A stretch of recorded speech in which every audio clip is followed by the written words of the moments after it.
I see this story with Aaron Rodgers, and Aaron's always been the most Hollywood of the quarterbacks. Peyton Manning and Tom Brady, urgency. Aaron Rodgers is very much like Christopher Walken, staring out a window. It will be amazing when I get to it. So I see a story this morning. Former general manager urges the Steelers to move on from Aaron Rodgers. And I don't think the general manager dislikes Aaron Rodgers. This is a very urgent league, and Aaron's a very casual guy. And I think that's much easier to do when you're in your prime.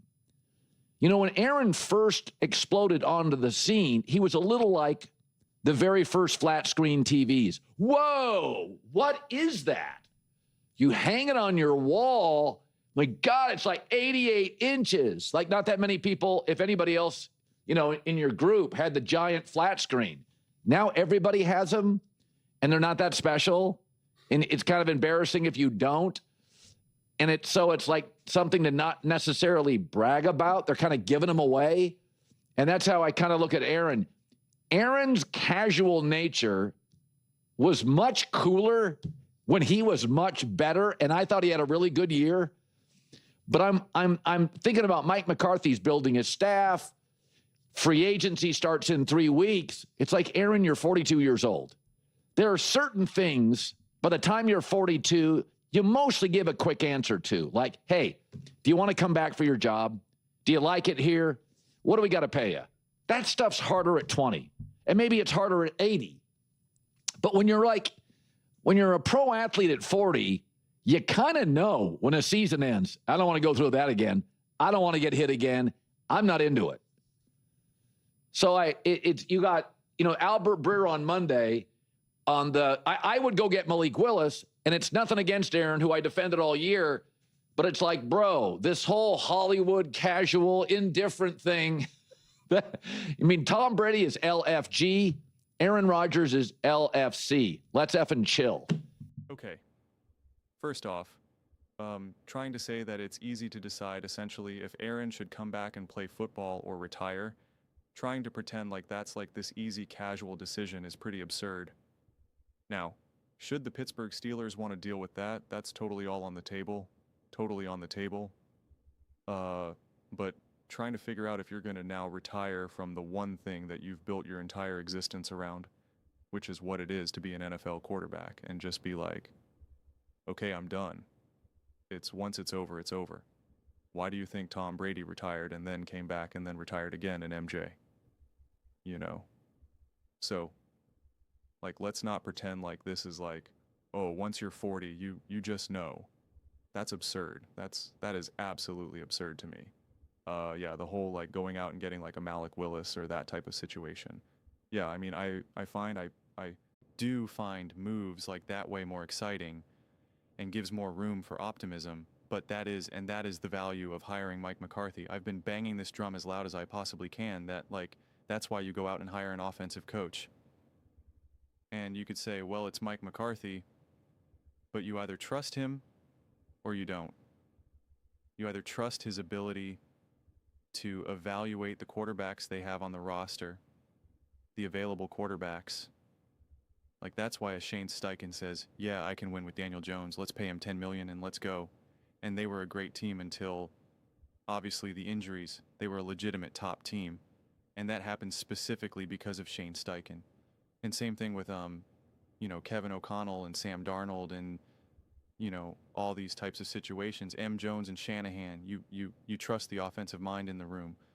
Even Sean McVay getting Baker, which obviously was short-lived, but regardless, like, that's what you do. And so maybe Malik Willis is fool's gold. I don't think he is, and I really hope not, because I was incredibly excited to watch him play, and I thought it was awesome. But at the same time, Tyler Hley had a couple great games with the Baltimore Ravens.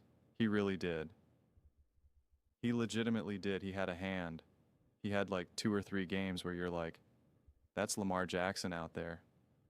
But does anyone really think that he's going to be able to do that game after game after game? So like there is that risk. That's why you got to trust the offensive coach who's making that decision. And if he reaches the conclusion, hey man, we can get Malik Willis for a great price. We can get him for 75 million, 100 million. You know, I don't know exactly what type of contract he commands. Probably not more than what Sam Darnold got with the Seahawks and Baker got with the Bucks. That's probably the best case scenario. You know, Sam showed like a full season and whatnot. Baker, I think, also had like a full season with the Bucks, then got the contract, right? Like, but you know, certainly more than what Justin Fields got. I think Justin Fields got what like $40 million with the Jets, like whatever it was, like, so it's going to be something within that range. I assume like 50 to 100 million. I mean, who really knows? And if a Mike McCarthy is like, yeah, that's great. I will be able to build such an awesome team with this because I'll have a quarterback that I know I can do great things with and we don't have to break the bank for, right? Like that is a legitimate avenue to go. Or you trust Mike McCarthy where he's like, I understand what Malik Willis did with the Packers. We're looking at these games, but like my personal belief is that that's not going to continue, or it's going to be a little bit more inconsistent. I actually really like who we have on this roster right now. I like the quarterback that we have that we're working to develop, or actually I want to stick with Aaron this season. And then in this draft, you know, this is the draft capital that we have. This is the situation that we have. I really want to Dre, you know, these are the three quarterbacks that I really want to keep an eye on next season, you know, and when they're in college is what I mean. Like you know, it's hard to know what the exact conversations are. And this is why I always talk about needing a plan, and the plan needs to be born from like actual knowledge and evaluation. It's not just, well, who's available? Daniel Jones, we get it for 10 million short. No, I evaluated Daniel Jones. I know I can do great things with Dan. I know this is a steal. I know, you know what? Whatever it is, that's what it has to be born from. Not, yeah, I guess we could have Aaron back, or I don't know, Kirk Cousins sounds good. He's had some success over these years. I think there's maybe a little bit of juice left over with him there. You know, it's like you got to have, well, Malik Willis had a couple good games. Hey, we can get him for like $80 million work for Sam Darnold and the Seattle Seahawks. Like we could do that. And it's like, no, it's got to be built off of evaluation. It has to be built off of analysis. So that's to me what it gets boiled down to. And that's why I talk to Steelers fans where I'm just like, you have to trust Mike McCarthy, which I know is tough because one, he doesn't have the reputation that, say, like a Sean McVay or even a Kevin O'Connell does, quite frankly. And he doesn't have any type of long-standing relationship with the Steelers. But that's who you hired. You hired him not only as a coach, but as an expert, you know, in football. I don't think we always see it through that way where it's like, oh, so-and-so, he's our coach. It's like you're also hiring them for their expertise. They're not only great coaches, but their ability to evaluate what to do and when to do it and how to do it. You're paying for their expertise. You're paying for their guidance, their insights, and their wisdom. If you don't think Andy Reid and Spags helps navigate, you know, the decisions that they should be making from a roster construction, it's like, you're crazy. Of course they are. So of course Sean McVay, of course Shanahan is, you know, of course, you know, again, we can just name all the great coaches. Like that's where you're paying. Now, again, there could be a difference between having all that power where things can go bad because, you know, you still need to have other people in the room that have views and opinions and, you know, also understand how to work, you know, salary caps and whatnot, right? Right? That's why they pay separate people hundreds of thousands of dollars just to be able to figure out how to make all the math work, right? So it's like you can't do it all yourself. And just because you're really knowledgeable in football and a great coach doesn't mean you know how to evaluate talent at the highest level either. They're all different skill sets, but they all play nice with each other. So it's very collaborative. It has to be. It has to be collaborative like anything in life, literally like anything in life. So it's just hard to know what the plan is right now with the Pittsburgh Steelers and what they're hoping to achieve.